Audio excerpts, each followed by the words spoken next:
He promised, "I'll take care of you." And that night changed everything forever. Her purity transformed into something profound, and what began as a promise became destiny. Where are you watching this story from? Subscribe to the channel and leave a like, because the ending of this eternal passion will move you deeply. The bedroom door closed softly, and Emily felt James's hands trembling as much as her own. At 22 years old, with her heart pounding so hard it seemed to echo through the walls of the luxury apartment on the Upper East Side of Manhattan, she was about to give something she had guarded so carefully, not out of moralism, but from fear of never finding someone who made her feel safe enough. And there he was, 15 years older, with deep brown eyes that seemed to read her every thought, whispering against her lips, "I've got you." In that moment, surrounded by the scent of lavender that permeated the Egyptian cotton sheets, she didn't know that promise would be tested in ways neither of them could imagine. Sometimes the most transcendent decisions of our lives are made in an instant, but their consequences last forever. The modern lighting cast dancing shadows on walls decorated with contemporary American art. Emily watched how the light played with the contours of James's face, the expression lines around his eyes that spoke of years lived, the firm jawline that in this moment softened with tenderness, the lips that had spoken words resonating in her soul like cathedral bells. He slid his hands across her face with a delicacy that contrasted with the evident strength in his fingers. "Are you sure?" he asked, his voice barely a murmur loaded with genuine concern. "We can wait. There's no rush." But Emily knew there was. Not a physical rush, but an emotional one. The urgent need to prove to him, to prove to herself that she was capable of trusting completely, of being vulnerable, of crossing that invisible threshold, separating loneliness from true encounter with another human being. "I'm sure," she responded, and in saying it something inside her broke free. A tension she'd carried since 16, since her parents' death in that accident on the Long Island Expressway, since Aunt Margaret had become her guardian, with that perpetually worried expression that said without words, "The world is dangerous, especially for pretty girls without family to protect them." Minutes converted into hours suspended in time. James was careful to the point of reverence, murmuring words in English that sounded like ancient poetry.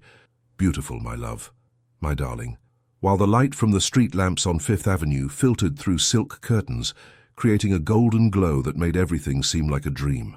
When it finally ended, when he held her afterward, she cried, not from sadness or regret, but from a relief so profound it pierced her like a ray of sun after a storm.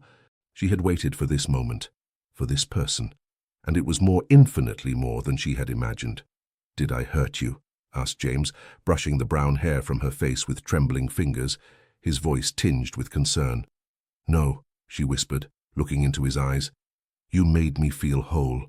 He closed his eyes, and she saw a tear slide down his cheek. This adult man, successful, confident in all aspects of his life except this one, love. And in that instant, Emily understood that she wasn't the only one who had been guarding her heart, waiting for the right moment, the right person.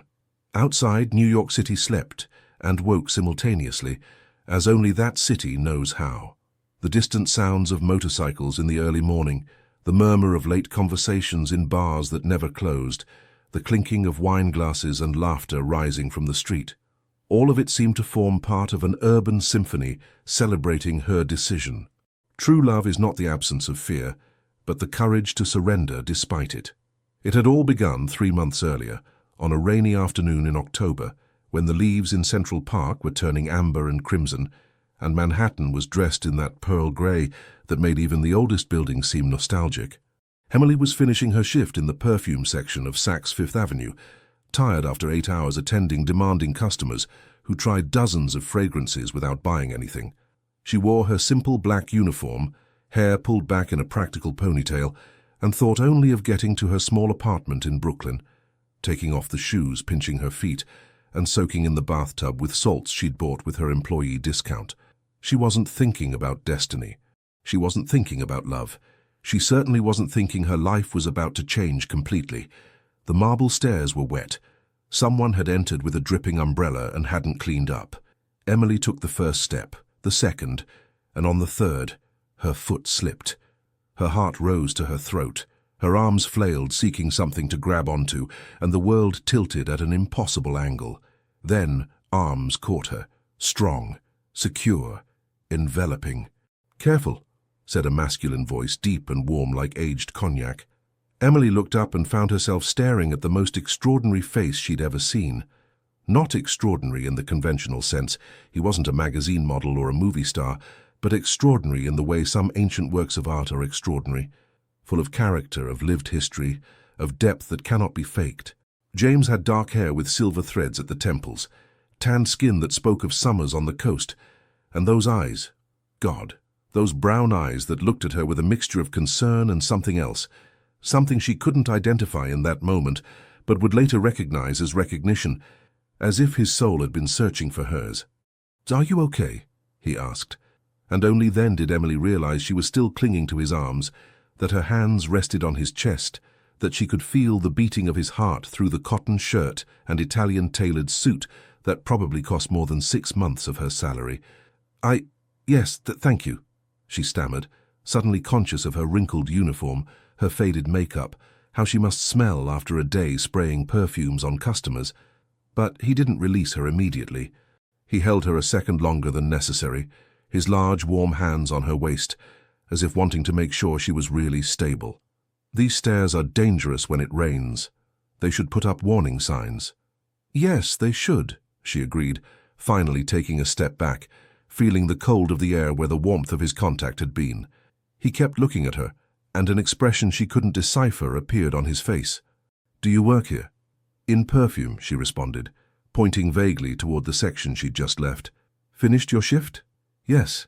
"Then," he said, with a smile that completely transformed his face, making him look years younger, "let me buy you a coffee. As compensation for the scare." Emily should have said no. Every survival instinct Aunt Margaret had instilled in her screamed to say no. Rich men don't invite perfume countergirls for coffee without ulterior motives. It was an unwritten but universally understood rule, but there was something in his eyes, a deep sadness he tried to hide behind courtesy, a loneliness she recognized because she saw it every morning in her own mirror. "Okay," she said before she could convince herself otherwise. The smile he gave her made the risk worthwhile. The small cafe he took her to was 2 blocks from the store, a place she'd passed hundreds of times without really seeing. From the outside it seemed ordinary, but inside was like entering another time. Exposed brick walls, black and white photographs of old New York, the aroma of freshly ground coffee mixing with the smell of old wood, and the soft sound of jazz playing in the background. They sat at a table by the window, where they could see rain hitting the glass and pedestrians running with umbrellas. James ordered 2 lattes and some croissants that arrived warm, still steaming. "I'm James," he said, extending his hand formally. "Emily," she responded, shaking it, feeling the firmness of his grip and the warmth that seemed to radiate from him. "Emily," he repeated, as if savoring her name. "Beautiful name." She blushed, a habit she hated but couldn't control. "Thank you." For the next hour, an hour that became 2, then 3, they talked, or rather, he talked, and she listened, fascinated. James told her about his historic building restoration company, about how he'd spent years learning ancient construction techniques, about his passion for preserving traditional New York architecture in an era of relentless modernization. "Why old buildings?" Emily asked, genuinely curious. He looked out the window and his expression became distant. "Because old things have value. Because not everything should be replaced with something new and shiny. Sometimes what already exists just needs to be restored, cared for, appreciated for what it is." There was something in the way he said it, an underlying sadness, that made Emily suspect he wasn't just talking about buildings. "And you?" he asked, turning to her with complete attention. "What does Emily do when she's not saving people from buying wrong perfumes?" She laughed, a genuine laugh that surprised her. "I'm studying accounting at NYU. Or trying to, between 2 jobs. 2 jobs? Perfume counter during the day, and at night I tutor high school students in math. That's impressive," he said, and in his tone was real admiration, not condescension. "It's necessary," she replied simply. "Dreams don't finance themselves." "And what's your dream?" No one had asked her that before. Not Aunt Margaret, who thought dreaming was a waste of time. Not her co-workers, who measured success in discounts obtained and boyfriends conquered. No one. "To have my own accounting firm," said Emily, feeling a mixture of embarrassment and pride.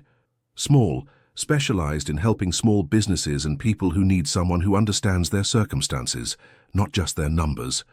James looked at her with an intensity that made her feel naked, completely seen. "You'll do it," he said, with a certainty that made her shiver. "I can see it." Encounters that change lives rarely announce themselves with fanfare. They arrive disguised as everyday accidents. James returned the next day, and the next, and the next. At first, Emily thought it was coincidence. New York was huge, but certain neighborhoods were like small towns. It wasn't so strange to run into someone repeatedly. But when he appeared for the 5th consecutive time, waiting for her exactly when her shift ended, with that slightly nervous smile that made the lines around his eyes deepen, she knew it wasn't coincidence. "Are you stalking me?" she asked, half joking, half serious. He laughed, a deep laugh that made his chest vibrate. "Probably. Should I worry you'll call the police?" "Depends," she responded, crossing her arms but unable to contain a smile.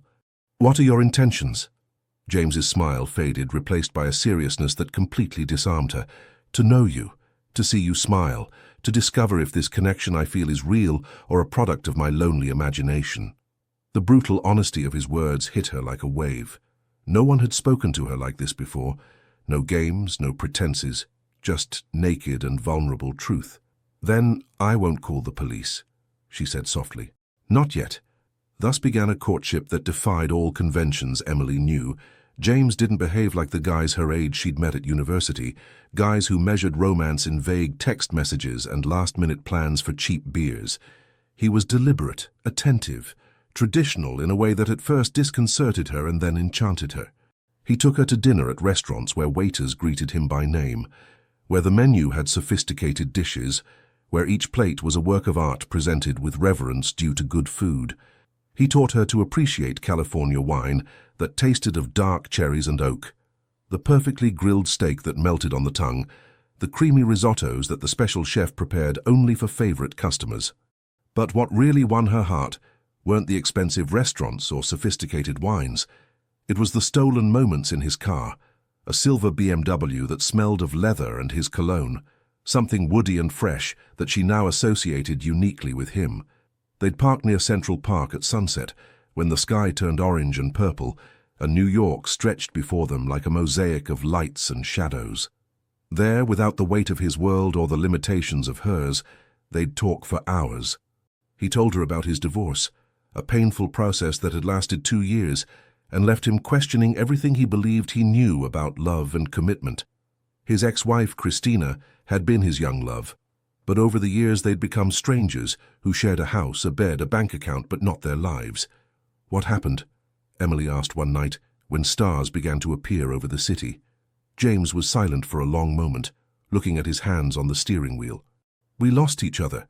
She wanted a social life I couldn't give, constant parties, endless trips, a husband who was a decorative accessory instead of a partner. And I wanted intimacy, deep conversations, someone who really saw me, not just what my bank account could provide." "That must have been painful," she said softly. "It was. Still is sometimes. Especially when I see how it affected Sarah. Sarah, his daughter." James spoke of her with fierce love mixed with palpable guilt. She was 25, worked as an architect in Boston, and according to him, barely spoke to him since the divorce. She blamed James for the separation, for breaking up the family, for not trying hard enough. "And you?" he asked, turning to look at her. "What about your family?" Emily swallowed, feeling the familiar knot in her throat that always appeared when she spoke of her parents. "They died when I was 16. Car accident on the Long Island Expressway. A trucker fell asleep at the wheel and crossed into oncoming traffic." James's hand found hers, intertwining their fingers with a firmness that said, "I'm here. You're not alone. I went to live with Aunt Margaret. She did the best she could, I suppose, gave me a roof, food, the strict rules she thought I needed. But love—" She stopped, searching for the right words. Love was something assumed, not expressed. Like paying bills, Necessary, but not something you talked about. That must have been lonely. It was, she admitted, surprised by how easy it was to talk to him, by how words flowed without the weight of judgment. Still is sometimes. That's why I take refuge in numbers. Numbers don't disappoint you. 2 + 2 is always 4. There's comfort in that certainty. James squeezed her hand. People can also offer certainty, if you give them the chance. She looked at him, this man who had burst into her life like a chance accident on wet stairs, and wondered if he was that certainty she'd been looking for without knowing it. True love arrives when we least expect it, dressed in the clothes of the ordinary. The first significant obstacle came in the most unexpected way, not from outside, but from within the relationship itself. They'd been together 2 months when Emily discovered the bank account. It was an accident, or so she told herself afterward. James had left his briefcase open on the sofa while making coffee in his apartment kitchen, and an envelope had fallen to the floor. Picking it up, she saw her name, Emily Rose Carter, printed in elegant letters on a bank statement from Chase Bank. With trembling hands, she opened it, and her world tilted. $50,000. Deposited in an account in her name.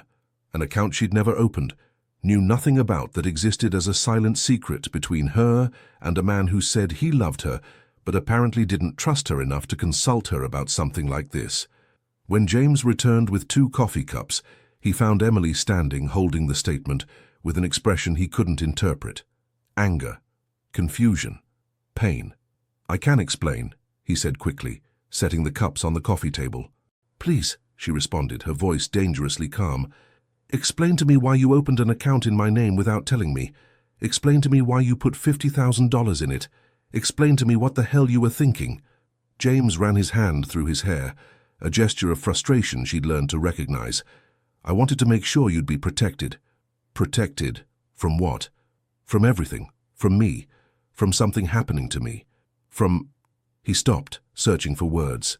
"From things going wrong and you being left with nothing." With nothing? Emily's voice rose in volume, years of accumulated frustration finally finding an outlet. "James, I have a job. 2, actually. I have savings. Small, yes, but they're mine. Earned with my effort. Why do you assume I need your money? That's not it. Then what is it? Is it because I'm younger? Because I earn less than you? Because you think I'm with you for your money, and want to make sure that if I leave, at least it was worth it?" The blow of her words made him physically recoil. "God, no. Emily, I never thought that." "Then what?" she demanded, tears starting to roll down her cheeks. "Why didn't you consult me? Why didn't you ask if I wanted your money, your protection, your charity?"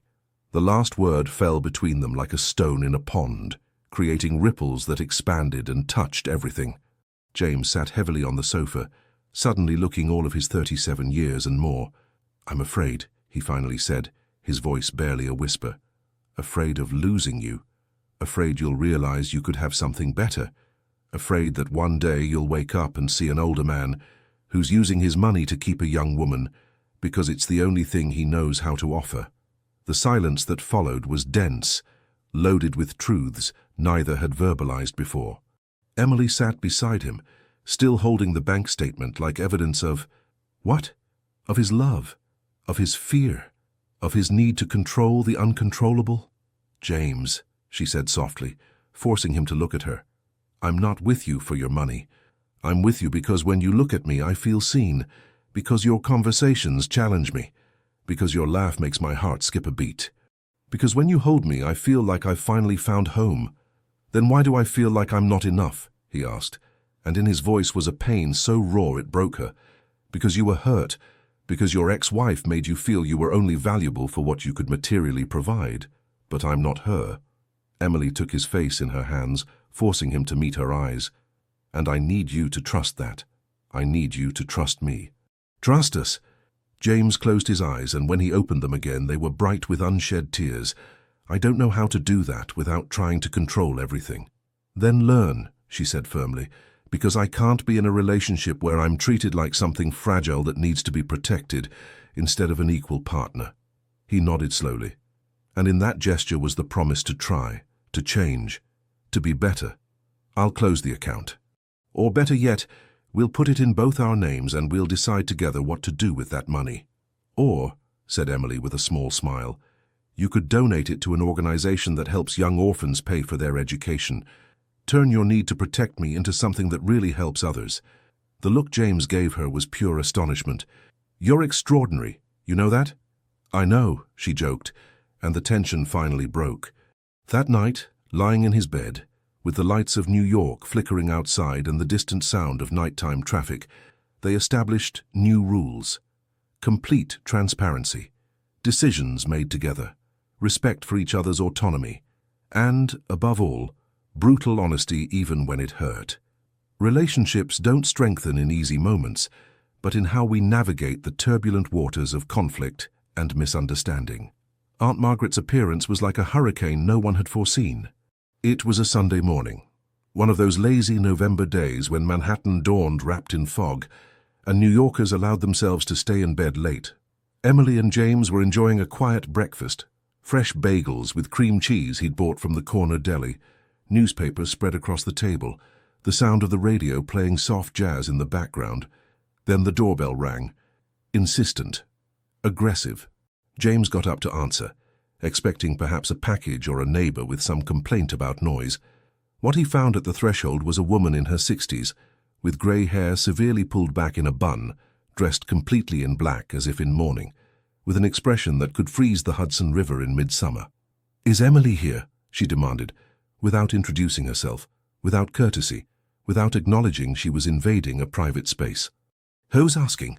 James responded with forced politeness. "Her aunt, Margaret Carter, and I need to speak with her, now." Emily appeared behind James, her face losing all color upon seeing Margaret. "Aunt, what are you doing here?" "What am I doing here?" Margaret's voice rose an octave. "The question is, what are you doing here in this man's apartment on a Sunday morning dressed like that?" Emily looked down, suddenly conscious she was wearing only one of James's t-shirts that reached mid-thigh and nothing else. She blushed to the roots of her hair.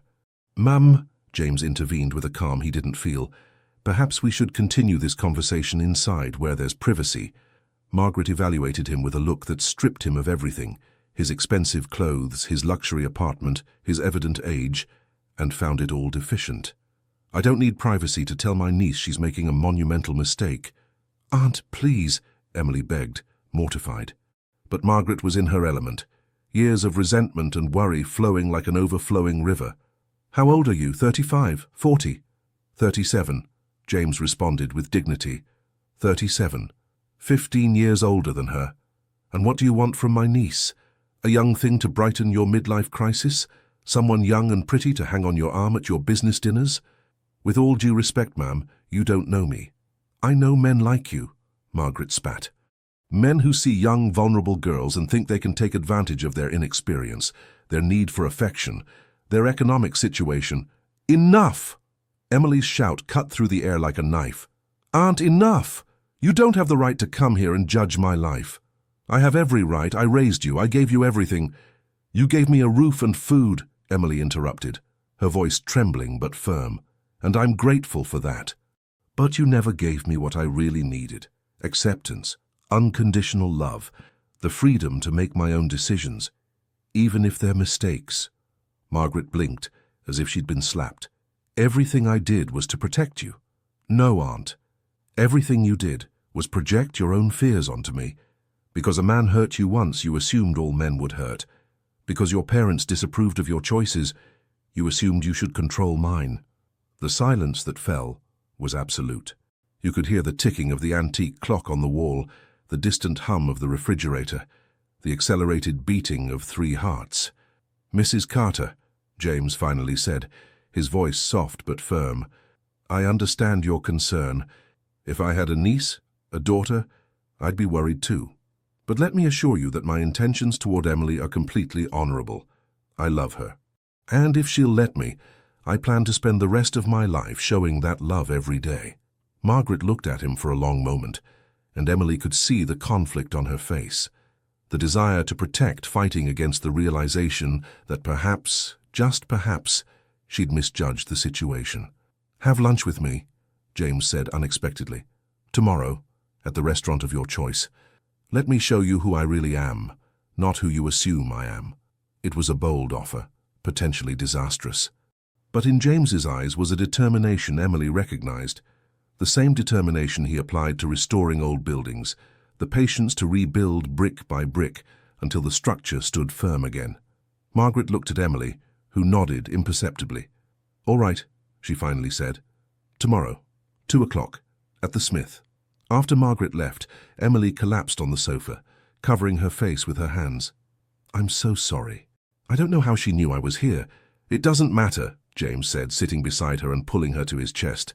"What matters is you're shaking, and I need to know what I can do to make you stop."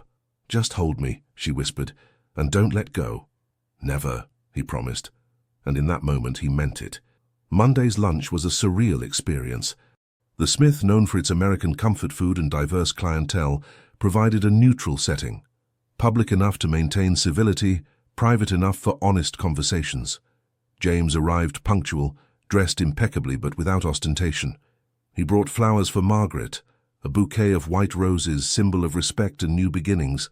The gesture caught her off guard, and Emily saw how her aunt's defenses loosened slightly. For 3 hours, while consuming dish after dish of sophisticated American food, James opened up in ways that surprised even Emily.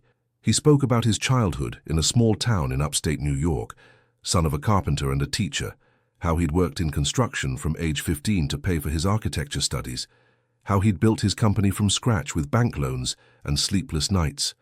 "Wealth didn't fall from the sky for me," he explained, holding Margaret's gaze. "I earned it. And I know what it's like to struggle, to worry about money, to work 2 jobs. I know what it feels like that the world is designed to keep you down." He spoke about his divorce with brutal honesty, how he'd failed in his marriage, not because he didn't love Christina, but because they wanted fundamentally different things from life, and neither had been brave enough to admit it until it was too late. "I'm not looking for Emily to fill a void," he said with a firm voice. "I don't need her to feel young or relevant. I love her because she's intelligent, determined, kind in a world that punishes kindness, because she challenges me to be better, because when I'm with her, I don't feel alone for the first time in years." Margaret listened, her expression impenetrable but her eyes attentive. When she finally spoke, her voice was softer than before. "And what happens when she realizes she could have someone her age, someone who shares her life stage?" "Then she'll break my heart," James responded simply, "and I'll have to accept it. But I'm not going to sabotage this relationship by assuming the worst. I'm not going to treat her like she's incapable of making her own decisions." For the first time, Margaret smiled. A small smile, almost imperceptible. "But there, you're smarter than I thought." "Or more foolish," James joked. "Love makes you vulnerable in unexpected ways." When they said goodbye, Margaret hugged Emily, a real hug, not the mechanical gesture of always, and whispered, "If he makes you unhappy, I'll kill him. But he has good eyes, honest eyes." It was as close to a blessing as she was going to get. The people who love us most are often the ones who hurt us most with their excessive protection, because the fear of losing us clouds their judgment. Life has a cruel way of interrupting just when things begin to stabilize. 3 weeks had passed since lunch with Aunt Margaret. Things between Emily and James had reached a comfortable rhythm. He'd learned to consult her before making decisions that affected her. She'd learned to accept his care without feeling she was losing her independence. They loved each other with an intensity that surprised them both, and talked about the future with a confidence that seemed justified. Then Emily woke one morning with nausea so violent she barely made it to the bathroom in time. At first she attributed it to something she'd eaten, the sushi from last night's restaurant perhaps, or seafood that was questionable. But when the nausea continued day after day, when her breasts began to hurt and her period was 2 weeks late, a terrifying possibility began to form in her mind. She couldn't be pregnant. They'd used protection, always, except that once, the first time, when they'd been careless in the urgency and emotion of the moment. But that had been only once. Once. Once is all it takes to change the course of a life. She bought 3 different pregnancy tests from 3 different pharmacies, as if diversification could change the result. She took them all in the bathroom of her small Brooklyn apartment, while Aunt Margaret was at church, each revealing the same 2 unmistakable pink lines. Positive, positive, positive. She sat on the cold bathroom floor, hugging her knees, while her mind raced at 1,000 miles an hour. She was 22 years old, still in college, 2 jobs that barely covered her basic needs, and now growing inside her, a life completely dependent on decisions she didn't even know how to make. Panic hit her in waves. What would James think? Would he accuse her of trapping him? Would he think she'd planned this? What if he didn't want the baby? What if he... Her phone vibrated. A message from James. "Dinner tonight? I miss your face." Her face that was covered in tears. Her face that reflected pure terror. 3 days passed before she found the courage to tell him. 3 days of morning sickness that lasted all day, of breasts so sensitive that wearing a bra was agony, of fatigue so deep she could sleep 16 hours and wake exhausted. Finally, she invited him to her apartment. Neutral, safe, a place where she could fall apart if necessary, without the weight of his luxurious space. He arrived with flowers, as always. White lilies that smelled of spring promises. He kissed her, and for a moment she allowed herself to get lost in the familiarity of his lips, the comfort of his arms. "I need to tell you something," she finally said, pulling away. James's smile faded. "You're scaring me. I'm pregnant." The words fell between them like bombs, each syllable a small explosion that altered the landscape of their reality. James remained completely still. His face went through a series of expressions so fast Emily could barely follow them. Surprise, shock, disbelief, and then... "Joy? Are you sure?" he finally asked, his voice strangled. "3 tests, and all the classic signs." "God," he whispered, running his hand through his hair. "God!"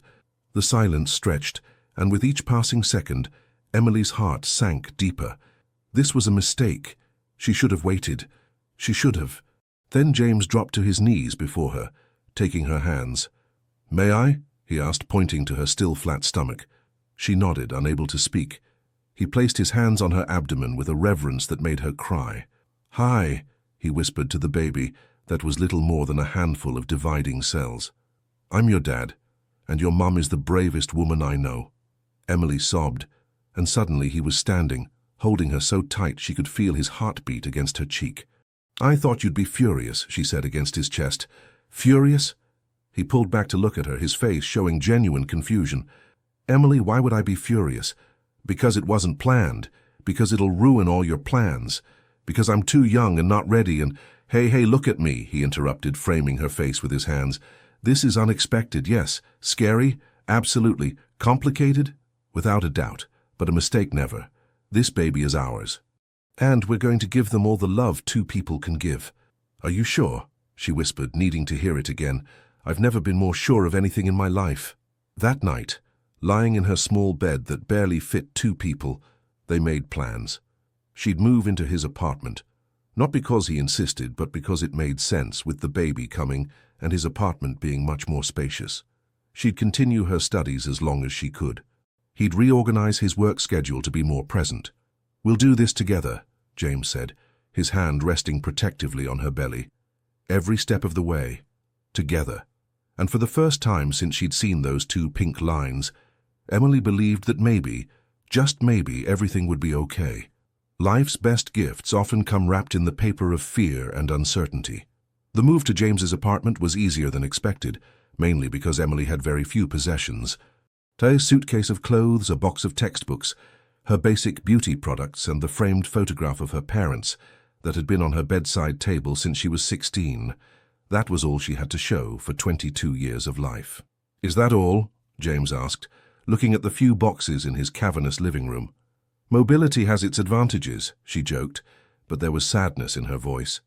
The truth was she'd never been able to afford to accumulate things, neither physically nor emotionally. He wrapped his arms around her from behind, his hand instinctively finding her belly where the baby was growing, still invisible to the world. "We're going to fill this place with memories," he promised. Good memories. The first days were an adjustment, learning where he kept the mugs, discovering he was meticulously organized in ways she hadn't anticipated, negotiating closet space and bathroom schedules. But there was a sweetness to domesticity, to waking together every morning, to sharing coffee while reading the newspaper, to cooking together in the evenings. Then the letter arrived. James found it first in the building's mailbox. A thick cream-colored envelope with expensive paper, addressed to him with elegant handwriting that Emily didn't recognize, but that made the color disappear from his face. "What is it?" she asked, watching him stare at the envelope without opening it. "It's from Sarah," he finally said, his voice tense. Sarah, his daughter, who lived in Boston and with whom he barely spoke, who didn't know about Emily, about the baby, about any of the seismic changes in her father's life. With slightly trembling hands, James opened the envelope. Inside was a single sheet of paper and a formal invitation. "Dad, I'm getting married in 3 months. I've tried to call you, but you never answer. Maybe because you know what I'm going to say. That I want you there, but that I find it hard to forgive you for destroying our family. However, you're my father. And despite everything, I love you. So this is your invitation. Boston, August 15th. I hope you come. Alone. Sarah." The alone at the end was underlined twice. Emily felt as if cold water had been poured over her. "She doesn't know about me," she said, not a question. "I haven't told her," James admitted, guilt written in every line of his face. "Every time I tried to talk to her, we ended up arguing. I thought it would be easier to tell her in person, but it was never the right time," Emily finished for him. "I have to go," James said, and in his voice was resignation mixed with determination. "And I have to tell her. About you, about the baby, about everything." "She'll hate me," Emily said softly, not with self-pity, but a simple statement of fact. "Probably," James agreed with brutal honesty. "At least at first. But she needs to know, she needs to meet you, because you're going to be part of this family, and our child will be her half-sibling, and we can't build a life based on secrets." They decided to go to Boston together 2 weeks before the wedding, giving Sarah enough time to process the news before the big day. It was the right decision, but that didn't make it less terrifying. The flight from New York to Boston took an hour that felt like a minute. Emily spent the whole time looking out the window, the clouds passing, the coastline appearing below, the world moving while she remained suspended in a state of anticipatory anxiety. "What if she completely rejects me?" she asked when Boston Harbor began to appear on the horizon. "Then we'll work on it," James responded, squeezing her hand. "For as long as it takes." They'd agreed to meet at a restaurant near the waterfront, a neutral place with the sound of the Atlantic as soundtrack. Sarah arrived punctual, a tall, elegant woman with her father's dark hair and green eyes she must have inherited from her mother. She wore an impeccable business suit and carried an expression that could cut glass. "Dad," she said by way of greeting, kissing his cheek with mechanical coldness. Then her eyes landed on Emily. "And you are?" "Sarah, this is Emily," James began, but Sarah interrupted him. "Your girlfriend." "Yours?" Her eyes evaluated Emily from top to bottom, noting her youth, her simple clothes, the way she clung to James's hand like a lifeline. "Oh my God, Dad. Really? Sarah, if you could sit down." "How old are you?" Sarah demanded, completely ignoring her father. 20, 21? 22, Emily responded, forcing herself to maintain eye contact despite the hostile intensity of Sarah's gaze. 22. 3 years younger than me. My father is dating someone 3 years younger than me. Sarah laughed, but there was no humor in the sound. This is even more pathetic than I imagined. "Sarah, that's enough," James said in a hard voice. "Enough? I'm barely getting started. You know what, Dad, I thought you couldn't sink lower after what you did to Mom, but this," she pointed at Emily with contempt, "this is a new level." Emily felt tears burning behind her eyes, but refused to let them fall. She wouldn't give Sarah that satisfaction. "Your father and I love each other," she said, her voice surprisingly steady. "I know it's hard to understand, especially given the circumstances, but—" "Love?" Sarah practically spat the word. "Please. You're nothing more than a convenient distraction for his midlife crisis, a pretty little doll who makes him feel young again. And when he gets tired of you, and he will, you'll be discarded like all the others." "There haven't been others," James intervened, his patience clearly wearing thin. "Emily is the first person I've been with since your mother." "Oh, how special you must feel," Sarah said to Emily with poisonous sarcasm, "the lucky winner of Daddy's divorce prize." "I'm pregnant," Emily blurted out, the words escaping before she could stop them. The silence that fell was absolute. Even the restaurant noise seemed to have faded, leaving them in a bubble of shock and revelation. Sarah looked between her father and Emily, her expression moving from contempt to horror to something that might have been pain. "Of course you are," she finally said, her voice hollow. "Of course, because why just ruin your life when you can completely destroy everything?" "Sarah," James began, but she was already standing, grabbing her purse. "I don't want to hear it. I don't want to hear excuses or explanations or how this is different. Just don't come to my wedding. Clearly you have your own family now. Sarah, please." "Goodbye, Dad." And she left, leaving them sitting at a table with 3 place settings and 2 broken hearts. Emily allowed herself to cry then, silent sobs that shook her shoulders, while James held her in the middle of the restaurant, not caring who was watching. "I'm so sorry," she whispered against his chest. "I ruined everything." "No," he said fiercely, lifting her chin to look at him. "You didn't ruin anything. Sarah is hurt and she's lashing out, but that's her choice, not your fault." But as they traveled back to New York that night, they both knew something fundamental had changed. The conflict was no longer just between them and the outside world. Now it had infiltrated the very foundations of their expanding family. The wounds of the past bleed into the present, and healing them requires more than time.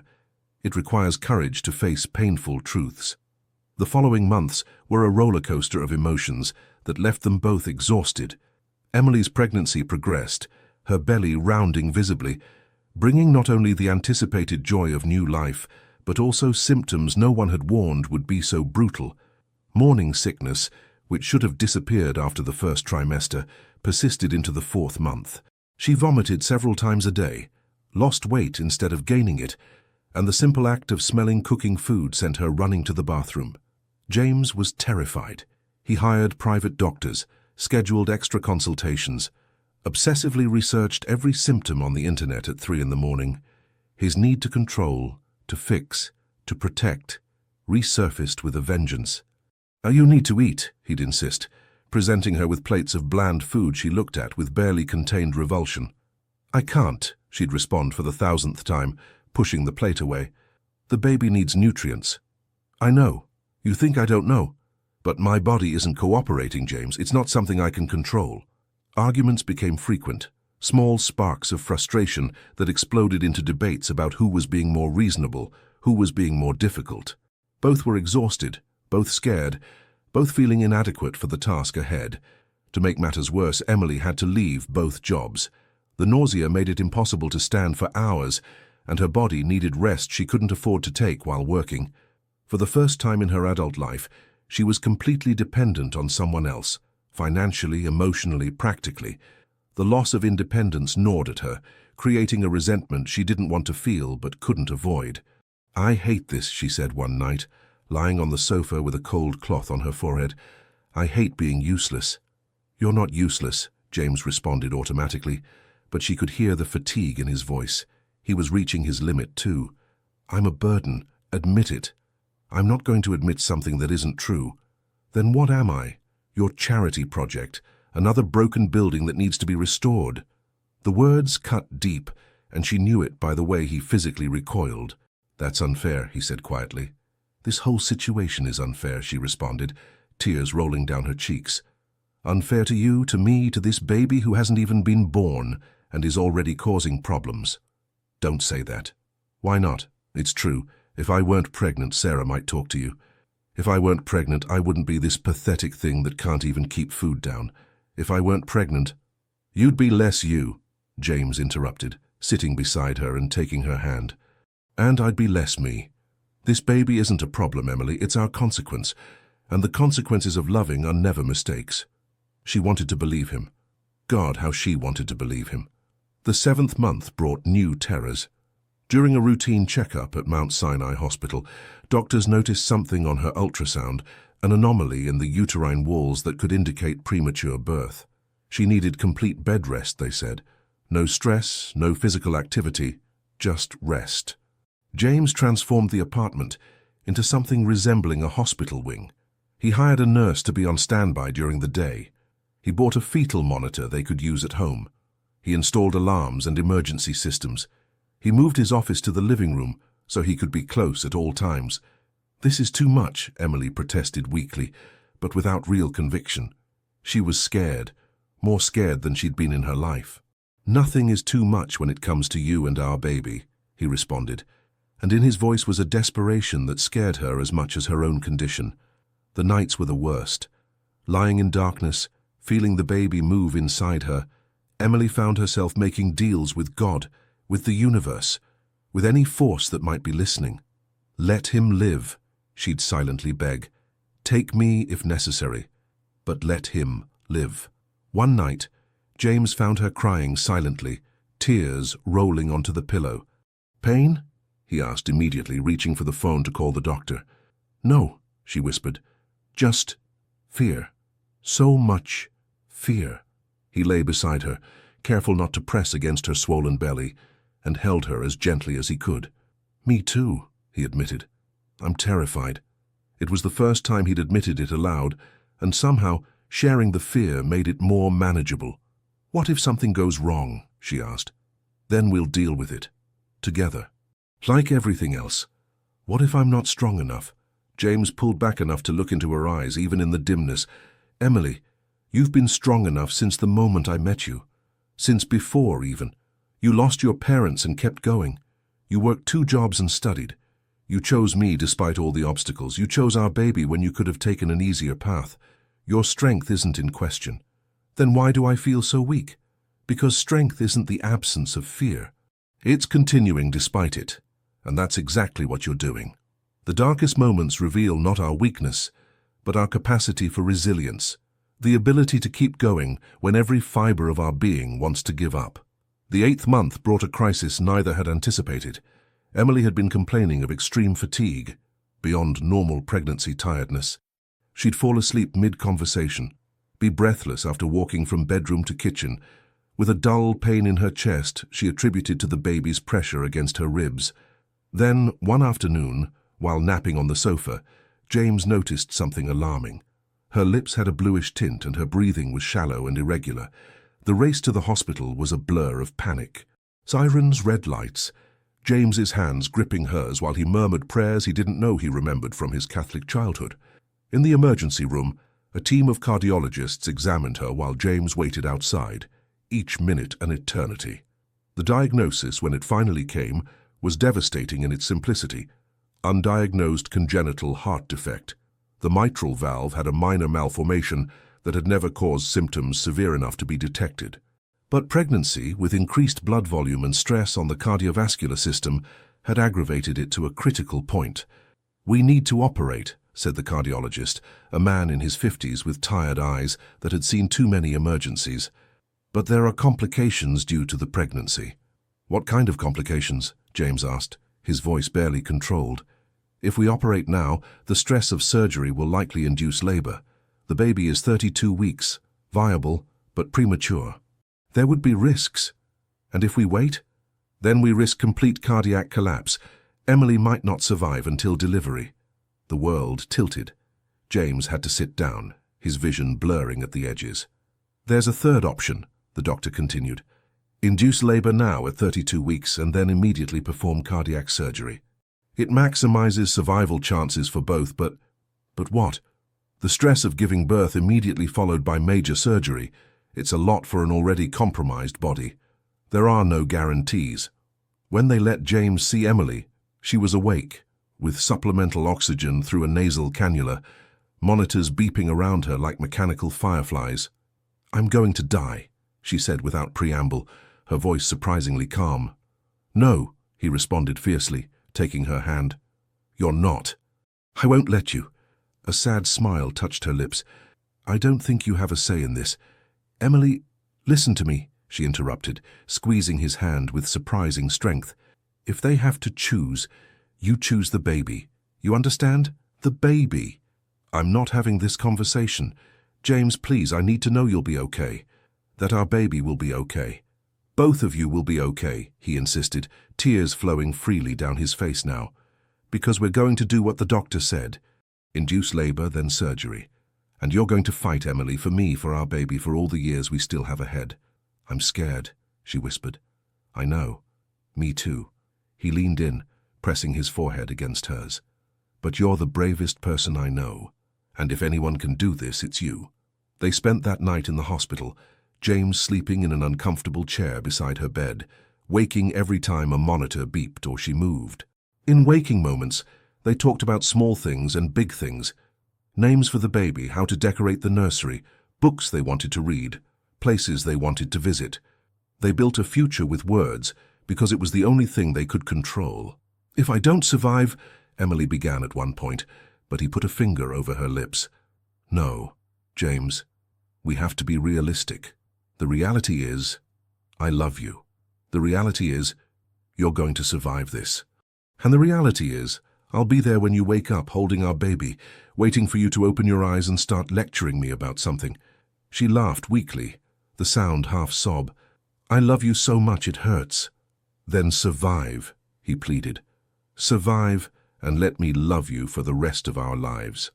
Surgery was scheduled for 6 in the morning. At 5, Emily signed a dozen consent forms, each one a reminder of everything that could go wrong.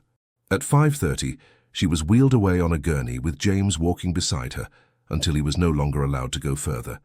At the threshold of the operating room, she looked at him one last time. "You promised to take care of me," she said, repeating the words he'd said that first night so long ago. "And I will," he responded. "Forever." Then the doors closed, and all he could do was wait. There are moments in life where the only thing we can do is trust in doctors, in fate, in the love we've built, and hope it's enough. The 8 hours that followed were the longest of James's life. The waiting room at Mount Sinai Hospital was painted in institutional shades of green and white, with plastic chairs that dug into your back and a coffee machine that dispensed lukewarm liquid that vaguely resembled coffee. James sat there, surrounded by other people waiting for verdicts from operating rooms. Wives waiting for husbands, parents waiting for children, children waiting for parents, each lost in their own private purgatory of uncertainty. He'd tried calling Sarah 3 times. Each time it went straight to voicemail. He left messages, first calm, then desperate, finally pleading. "Your half-brother is about to be born. Emily might die. I know you're angry, but please, Sarah, please." Silence. Aunt Margaret arrived in the 2nd hour, dressed completely in black as if already in mourning. She sat beside him without a word, her rosary moving between her fingers as she whispered prayers in Latin she'd learned in her youth. "I should have protected her better," James finally said, breaking the silence. Margaret stopped praying. "You can't protect people from fate. I should have insisted on more checkups, better doctors." "I should have—" Should, Margaret interrupted, her voice tired. "Shoulds don't change what is, only what might have been." At the 4th hour, a different doctor came out, obstetrician, not cardiologist, with an expression James couldn't read. "Mr. Morrison, you have a son. 5 pounds 6 ounces, small but a fighter. He's in the NICU, but his vitals are strong." Joy and terror collided in his chest. "And Emily?" "Still in surgery. The delivery went well, but the stress on her heart, they're working on it. They're working on it." 4 words that said nothing and everything simultaneously. The doctor led him to the NICU, a room filled with plastic incubators, each containing a small miracle, each surrounded by parents with sunken eyes and fragile hopes. And there, in incubator number 7, was his son, small, incredibly small, with tubes and wires connected to his tiny body, monitors tracking every heartbeat, every breath, but alive, undeniably, miraculously alive. A nurse explained the rules. He could touch the baby through the incubator portholes, but couldn't hold him yet. He needed to remain in a controlled environment until his weight and temperature stabilized. James slid his hand through the porthole, allowing his son's tiny fist to close around his index finger. The grip was surprisingly strong, as if this small being was already determined to hold on to life. "Hi, little one," he whispered, tears rolling down his face, uninhibited. "I'm your dad. Your mum is fighting right now. She's fighting for us, and you need to meet her because she's everything." The baby yawned, a movement so small he almost missed it, and something inside James broke and remade itself simultaneously. "Promise me something," he continued, speaking as much to the baby as to the universe. "Promise me you'll stay, because she's going to survive this, and when she does, she needs to see your face. She needs to hold you. She needs to know that everything, the pain, the fear, every terrible moment was worth it." He spent 2 hours there simply watching his son breathe, each inhalation and exhalation a small miracle. Then a different doctor arrived. This was the cardiologist, still wearing surgical scrubs and exhaustion written in every line of his face. James's heart stopped beating. The surgery was successful, the doctor said, and James had to grip the side of the incubator to stay standing. We repaired the valve and her heart is responding well, but Mr. Morrison, there's always a but. The stress of surgery combined with childbirth put her in an induced coma. We need to give her body time to heal, to stabilize. It could be days, it could be weeks. But she'll wake up? I can't promise anything. The next 72 hours are critical. And so began a new form of waiting. Not in a sterile waiting room, but between two rooms. NICU to see his son. ICU to sit beside Emily, who lay motionless between white sheets, a breathing tube in her throat, monitors tracking bodily functions he'd never thought to question before. He brought photos of the baby, holding them before her closed face. Look, Emily, look how beautiful he is. He has your nose, your eyes, I think, though I can't be sure yet, but definitely your fighting spirit. He talked non-stop, about the baby, about how he was breathing on his own now, about how he'd gripped his finger with surprising strength, about the plans they'd made and still hoped to fulfill. He talked because silence was unbearable, because as long as he talked, he could pretend she was listening. On the third day, Sarah appeared. James was sitting beside Emily's bed, holding her cold hand, when he heard footsteps at the threshold. He looked up, and there she was, his daughter, dressed in jeans and a sweatshirt, hair pulled back in a messy ponytail, eyes red from crying. "Dad," she said, and her voice broke. He stood up and she crossed the distance, throwing herself into his arms with the same desperation she'd had when she was a child, and he was her hero. "I'm sorry," she sobbed against his chest. "I'm so sorry. I was so cruel, and now she might die. And I never had the chance to really know her, to tell her that—" "Shh," he soothed, stroking her back. "It's okay. You're here now. Can I see him? My brother." The word, brother, made James's heart expand painfully. He took her to the NICU where the baby slept, oblivious to the drama surrounding him. Sarah stood staring at the incubator, tears rolling silently. "He's so small," she whispered. "He is, but strong, like his mother. Tell me about her," Sarah suddenly said, turning to look at him. "Tell me about Emily. The real Emily, not the version I invented in my head." So James talked. He told about the meeting on the stairs, about the coffee that turned into dinners, about how Emily challenged and softened him simultaneously. He talked about her determination, her kindness, her way of seeing beauty in small things. He talked about the love, real, complicated, imperfect, they'd built. And Sarah listened, really listened for the first time. "I want her to wake up," she finally said. "I want to meet her. I want to apologize for being such a bitch. Then talk to her," James suggested. "Doctors say coma patients can sometimes hear." Back in the ICU, Sarah sat on the other side of Emily's bed, awkward but sincere. "Hi, Emily. I'm Sarah, the horrible daughter who treated you terribly. I don't know what to say except I'm sorry, and please don't die, because my dad needs you, my brother needs you, and I think I need you too." There was no response. The monitors continued their constant beeping, but perhaps, just perhaps, Emily's fingers moved almost imperceptibly. Hope is the cruelest and most beautiful of feelings. It keeps us holding on when logic says to let go. Emily dreamed. In her dreams, she was back in the small town where she was born, walking through cobblestone streets she knew, but that had changed in ways she couldn't identify. Her parents were there, young and smiling, as she remembered from photographs. Her mother hugged her, smelling of jasmine and freshly baked bread. "Not yet," her mother said softly. "It's not your time yet." "But I'm so tired," Emily responded, and she was tired to her bones.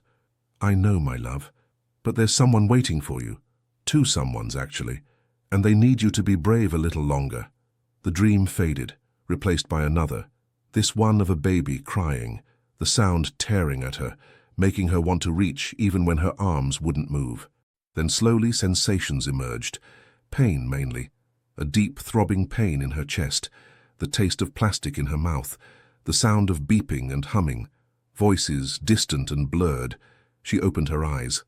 The world was too bright, too blurry. She blinked, trying to focus. Slowly, a face materialized. James, but not the James she knew. This James had sunken eyes, several days' beard, worry lines carved so deeply they seemed permanent. "Emily," he breathed, and in his voice was such relief it hurt to hear. "God, Emily."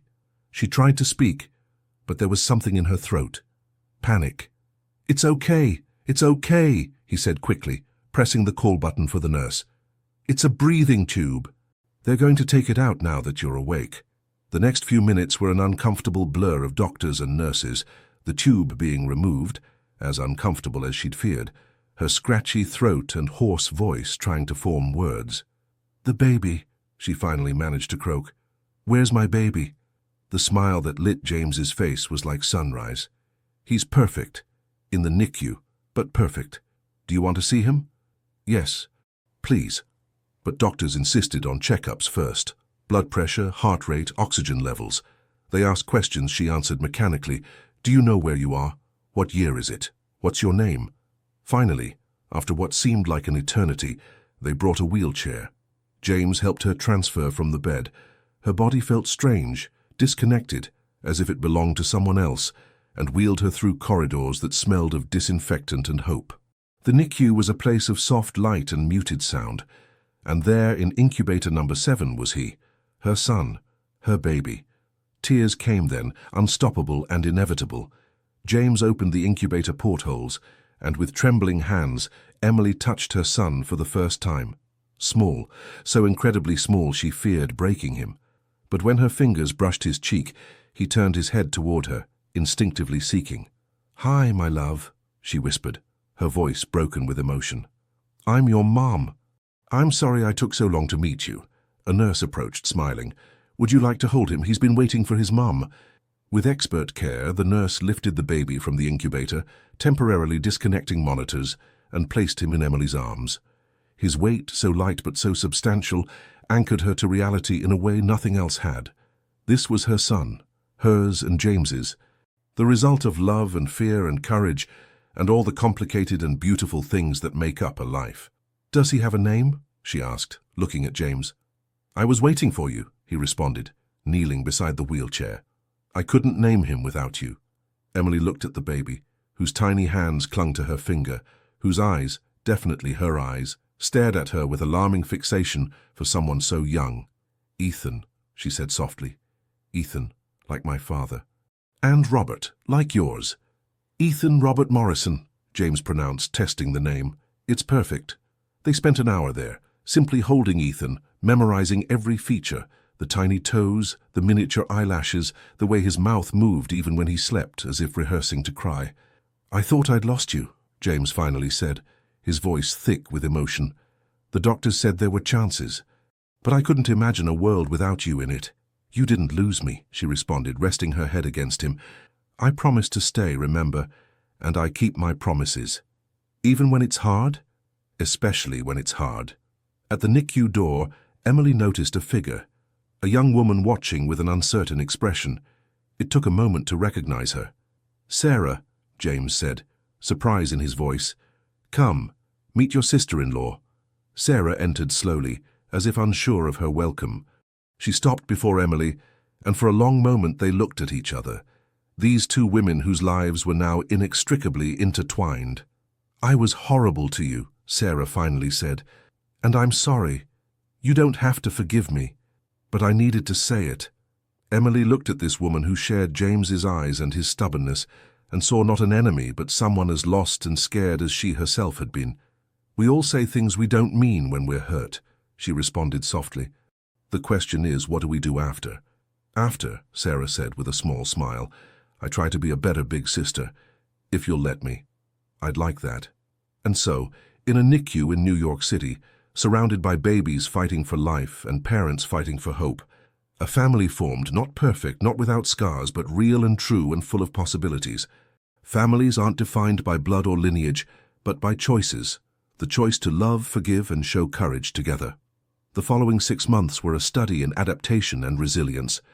Emily spent 2 more weeks in the hospital, recovering from cardiac surgery, while Ethan remained in the NICU, growing stronger each day. Nurses taught her to pump breast milk, so he could have her nutrients even when she couldn't hold him. James set up a cot in her room, refusing to leave her alone, sleeping in fragments between visits to Ethan. When both finally got discharged, Emily first, then a week later, Ethan, returning to the apartment was strange. The space that had been their refuge now seemed simultaneously too large and too small. They'd converted James's old office into a nursery, painting it a soft blue that reminded them of a clear sky. The first night home, Ethan cried every 2 hours. Emily, still weak from surgery, tried to nurse him while tears of exhaustion and frustration rolled down her cheeks. "I don't know what I'm doing wrong," she sobbed, when James found her at 3 a.m., both mother and baby crying. "You're not doing anything wrong," he said, gently taking Ethan. "You're new at this, he's new at this. We're all learning together." He walked with Ethan through the apartment, singing off-key lullabies his own mother had sung to him, until the baby finally calmed. By the time he returned to the bedroom, Emily was asleep, sitting up, her head tilted at an uncomfortable angle.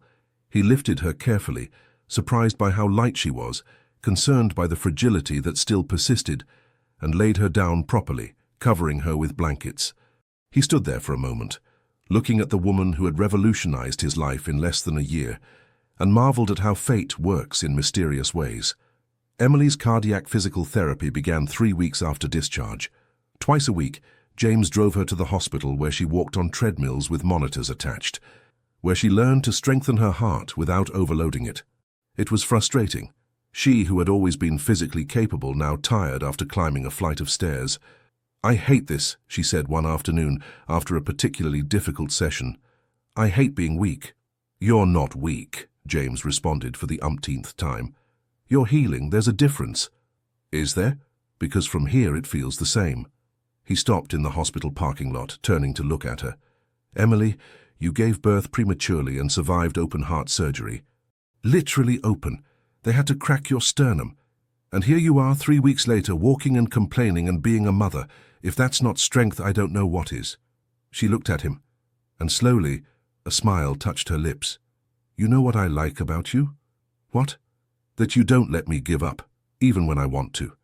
Especially when you want to."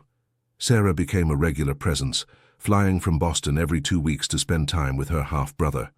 At first she was awkward around the baby, holding Ethan like he was a grenade, but gradually gained confidence. One afternoon, while Emily napped and James worked from home, Sarah stood watching Ethan in his crib. "Can I ask you something?" she suddenly said. James looked up from his computer. "Sure. Do you really love Emily? It's not just convenience or loneliness or some kind of age crisis?" He closed his laptop, giving her his full attention. "I love her more than I thought I was capable of loving. More even than I loved your mother, though I know that's hard to hear." "No," Sarah said slowly. "Actually, I think I understand now. You and Mom, you were kids when you got married. You grew together, but in different directions. With Emily, it's different. You actively choose her every day." "Exactly. And she chooses you, even when it's hard. Even when it almost killed her." "Yes?" Sarah smiled, a genuine smile that transformed her face. "Then I guess the wedding is still on. And I hope you both come. Together." Forgiveness, James was learning, wasn't a one-time event, but an ongoing process. Layers of resentment being slowly peeled away until what remained was understanding. By the 4th month after Ethan's birth, Emily had regained enough strength to start thinking about her future, beyond simply surviving day to day. Her accounting studies had been paused but not abandoned. She began taking online courses during Ethan's naps, determined to finish her degree. "You don't have to do this," James said one night, finding her studying at 11 p.m. while Ethan finally slept. "There's no rush." "There is a rush," she responded, not looking up from her textbook, "because every day I spend not moving toward my goal is a day I lose. And I've already lost enough time this year." "Surviving isn't losing time." "No, but it's not living either, not completely." He understood. After months of simply existing, hospitals and recovery, and the endless cycle of feeding and diaper changes, she needed to feel she was moving towards something. "Then I'll help you," he said, sitting beside her. "Teach me accounting." She looked at him, surprised. "Really? Really? I can't promise I'll understand it. Numbers were never my strong suit. But I can listen while you study. Sometimes talking out loud helps process." And so it became their routine. After Ethan was asleep, during those stolen hours of the night, Emily taught him accounting while he taught her patience with herself. Sarah's wedding was in August, at an elegant estate in the outskirts of Boston. Emily was nervous. Her body still hadn't completely returned to its pre-pregnancy form, and the surgery scars were visible at certain angles.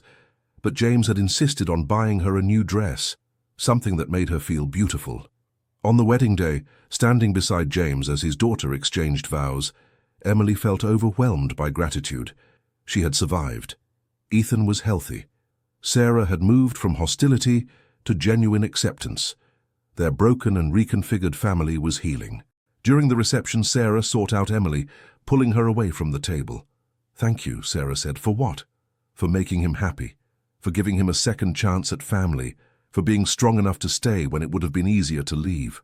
Emily felt tears stinging her eyes, a constant phenomenon since the birth, her emotions closer to the surface than ever. "Your father makes me happy too," she responded. "And Ethan is everything. I know. I can see it. The way you look at my little brother, it's the same way Mom used to look at me when I was a baby. Pure, unconditional love. Does it bother you that I'm technically your stepmother?" Sarah laughed. "Honestly, I prefer not to think about the technicalities. I just know you're important to my dad and Ethan is important to me. That's enough. Healing fractured relationships requires time, vulnerability, and the willingness to release narratives that no longer serve us." The real turning point came in the 8th month after Ethan's birth, in the most unexpected way. It was a typical November afternoon in Manhattan, the air laden with the promise of winter, the sky that grey that makes the city seem contemplative. Emily was home with Ethan, who was having a particularly demanding day, crying every time she put him in his crib. Then the phone rang. An unknown number. "Hello?" she answered, balancing the phone between ear and shoulder while rocking Ethan. "Miss Carter, this is NYU calling. It's about your readmission application." Emily's heart leaped. She'd sent the application weeks ago, hopeful, but not optimistic. American universities weren't known for their flexibility with students in unusual circumstances. "Yes, speaking. I'm pleased to inform you that your application has been approved. You can rejoin next semester. Additionally, given your documented medical situation and your excellent previous grades, you qualify for a hardship scholarship that will cover your full tuition." Emily had to sit down. What? Really?" "Completely serious. We'll need you to come to the registrar's office next week to finalize paperwork." After hanging up, Emily sat staring at the phone, barely able to process what she'd just heard. It was real. It was happening. She could continue her education, work toward her dream of having her own firm. When James came home that night, she met him at the door with a smile so wide her face hurt. "What happened?" he asked, immediately alert. In the last year, he'd learned that big news could be good or devastating. "I got readmitted with a full scholarship." The expression of joy on his face was everything she needed. He lifted her, still careful of her healing chest, and spun her while she laughed. "I'm so proud of you," he said, setting her down but not releasing her. So incredibly proud. But that night, when Ethan was asleep and they had privacy to really talk, reality began to settle in. "How are we going to make this work?" Emily asked. "I can't take Ethan to classes, and I don't want to leave him with strangers all day." "Then you won't," James said. "I've been thinking, what if I restructure my work? Do more work from home? Hire someone to handle on-site meetings? I can be primary caregiver while you're in class. James, you can't just reorganize your entire business for me. I'm not doing it just for you. I'm doing it for us, for our family." "And honestly," he admitted, "I missed Sarah's childhood because I was obsessed with building the business. I don't want to miss Ethan's too." "Are you sure?" "I've never been more sure of anything." The first day back to classes was terrifying. Emily had organized her schedule to take courses only 2 days a week, intensive blocks that maximized her time on campus while minimizing time away from Ethan. Still, when she said goodbye that first morning with Ethan in James's arms, she had to force herself to walk out the door. "We'll be fine," James called after her. "We'll be perfectly fine." And they were. When she returned that afternoon, she found James on the living room floor, Ethan on his chest, both napping while a football game played silently on the TV. The scene stopped her in her tracks. This man, this successful businessman who'd commanded dozens of employees and million-dollar projects, was sleeping with his son, drooling slightly on his expensive shirt, and had never looked happier. True strength is not doing everything alone, but allowing others to share our burdens and celebrate our victories. The following months found their rhythm. Emily attended classes, studied during Ethan's naps, occasionally brought her son to campus, where other students melted at his smile. James discovered he enjoyed fatherhood in ways he'd never anticipated. Days structured around feeding schedules and naps, small victories of new milestones, the intimacy of daily care. Sarah visited more frequently now, sometimes staying entire weekends. One afternoon, while Emily studied for finals and James was on a video conference, Sarah held Ethan on the balcony. "You know what's funny?" she said when Emily came out for a break. "What?" "I spent so much time angry at Dad for breaking up our family, but looking at him now, the way he looks at you, the way he is with Ethan, I realized something. He didn't break up our family. He just made space for a different one. And both can exist, both can be real." Emily felt emotion tightening her throat. "That means a lot coming from you." "It means I'm growing up," Sarah responded with a smile. Finally, the climax of Emily's transformation came on her final exam in advanced accounting, the hardest course in her program, the one she'd been putting off because it scared her. She sat in the exam room, surrounded by students 10 years younger with no children or heart surgeries in their recent history, and for a moment, panic threatened to overwhelm her. Then she thought of Ethan, of James, of all the times she'd wanted to give up but hadn't, of the silent promise she'd made to herself in that hospital bed, to survive, not just to survive, but to really live. She answered each question with confidence born of nights of study and determination forged in fire. When she turned in her exam, her hands were steady. A week later, results were posted. A+. She called James immediately, her voice trembling with emotion. "I did it." "Oh my God, James, I did it." "I never doubted you would," he responded, and she could hear the smile in his voice. "Are you coming home? We need to celebrate." "I'm on my way." But before going home, Emily made one stop. The cemetery where her parents were buried was on the outskirts of the city, a quiet place with cypress trees and the distant sound of church bells. She knelt before their headstones, placing fresh flowers she'd bought on the way. "Hi, Mom." "Dad?" she began, feeling foolish but needing to speak anyway. "I know you've been dead for 6 years. I know you probably can't hear me. But just in case, I want you to know I'm okay.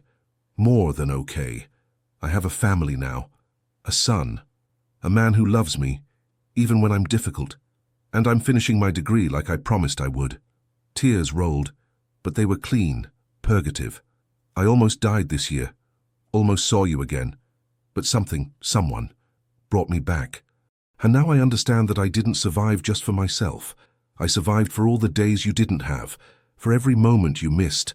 I'm living them in your name." The wind whispered through the cypress trees, and for a moment, just a moment, Emily could have sworn she felt a hand on her shoulder, warm, comforting, real. "Thank you for giving me life," she whispered. "I promise not to waste it." The dead don't leave us instructions on how to live, only the example of their own lives and the hope that we make ours meaningful. 12 months after the day Emily slipped on wet stairs, 18 months after meeting James, 3 months after Ethan celebrated his first birthday, they got married. It wasn't the grand wedding James could have easily paid for. It wasn't in an impressive church or historic mansion. It was at a small estate rented in the Hudson Valley, surrounded by century-old oak trees that had witnessed generations of loves and losses. The ceremony was at sunset, when the light turned everything golden.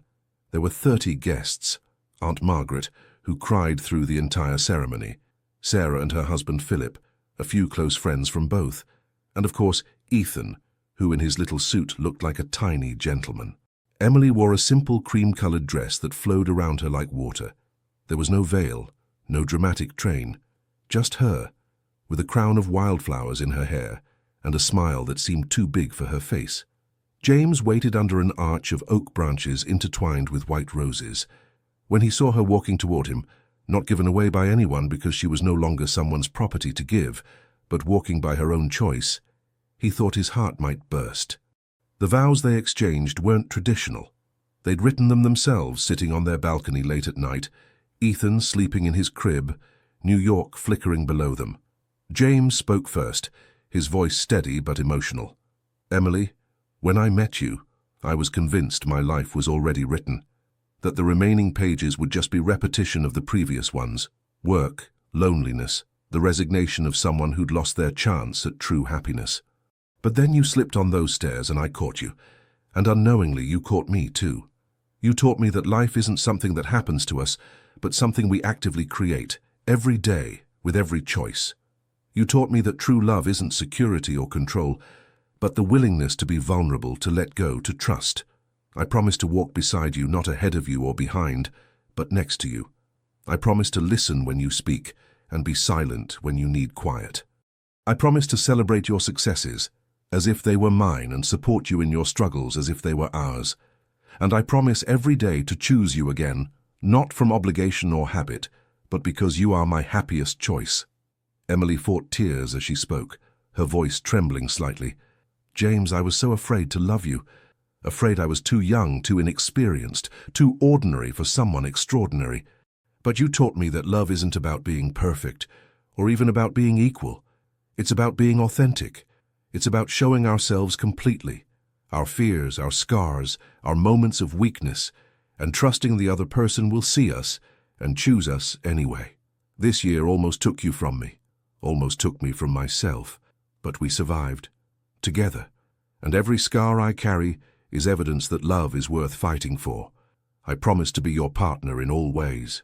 I promise to challenge you when you need to be challenged and comfort you when you need comfort. I promise to build a life with you where Ethan, and any other children we have, grows up knowing that love is strong and gentle, passionate but patient, imperfect but real. And I promise for the rest of my days to love you not despite our differences, but because of them." There was no priest, just a justice of the peace who'd agreed to officiate the ceremony. He declared their marriage with simple words that somehow contained all the weight of the world. "By the power vested in me by the state of New York, I pronounce you husband and wife." The kiss was tender, sweet, loaded with everything they'd survived together. Guests applauded. Ethan cried, perfectly timed, and the sun sank behind the hills, painting the sky in shades of pink and purple that seemed impossible. The reception was in the estate's courtyard, under string lights that glowed like captured stars. They ate grilled steaks cooked on a huge grill over open fire, drank champagne that bubbled and laughed in their glasses, danced to the sound of a local guitarist who knew songs that had been sung on these lands for generations.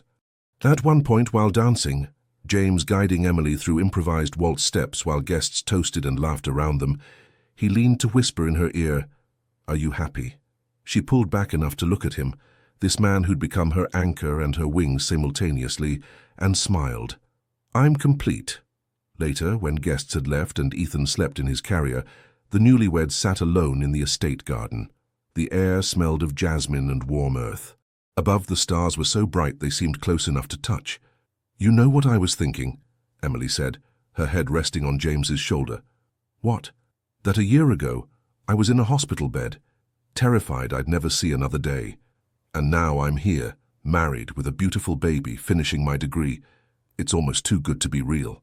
"It's real," James assured, kissing the top of her head. "We fought hard enough for it to be real. Do you think it'll always be like this?" "Happy?" "No," he answered honestly. "There'll be hard days, arguments, moments where we question our choices. But we'll have this moment, this love, to remind us why we chose to stay." Emily nodded, knowing he was right. Life wasn't a fairy tale. It was better than that. It was real, complicated, imperfect, and precisely because of that, beautiful. "I love you," she said simply. "I love you too, always." And there, under the infinite American sky, surrounded by oak trees that had seen countless generations of lovers come and go, Emily and James shared a kiss that tasted of kept promises and futures yet to be written. The next day, they'd drive back to New York. They'd return to their routines, Emily to her classes, James to his work, both to the endless demands of parenthood. There would be sleepless nights when Ethan was teething, arguments about finances and responsibilities, visits from in-laws and relatives with their own opinions, about how they should live their lives. But now, in this moment suspended between past and future, there existed only the two of them, and the certainty that whatever happened, they'd face everything together. Sarah appeared at the garden threshold, carrying sleeping Ethan. "Thought you might want a family photo," she said softly, pulling out her phone. Emily and James stood, taking their son between them. Sarah framed the shot. 3 generations connected by chosen love, not forced, by forgiveness earned through effort, by the understanding that families aren't perfect but constantly evolving. "Smile," Sarah instructed, and they did. Genuine smiles that reached their eyes and spoke of real joy, not manufactured. The flash captured the moment. James with his arm around Emily, who held Ethan, all 3 illuminated by string lights and moon, and something less tangible but equally real, the glow of people who'd found their way to each other against all odds. That night, after Sarah left and Ethan was safely sleeping in his portable crib, Emily and James lay together as husband and wife for the first time. It wasn't different from all the other nights they'd shared, and yet it was fundamentally transformed. These same hands now carried rings, these same hearts now united not just by love, but by promises made before witnesses. "Do you remember the first night?" Emily murmured in the darkness. "When you said, 'I've got you,' I remember. I thought it meant you'd protect me, that you'd keep me safe from the world. And now? Now I know it meant you'd be there. In the good times and the impossible ones, that we'd take care of each other." James pulled her closer, feeling the steady beat of her repaired heart against his chest. "Wise observation, Mrs. Morrison." She smiled against his neck. "Mrs. Morrison. Still sounds strange. You'll get used to it. I hope I never get used to it. I hope it always feels a little magical." And with that hope whispered in darkness, with their son breathing softly in the next room and their futures unfolding before them like a path leading somewhere beautiful and uncertain, they fell asleep. Outside, the American night continued its ancient dance. Owls hunting in oak groves, wind murmuring secrets across fields, stars silently witnessing the small human dramas unfolding beneath them. True love is not the end of the journey, but the beginning of a new one. A path consciously chosen, courageously walked, and maintained through the daily choice to show up, stay, and love unconditionally.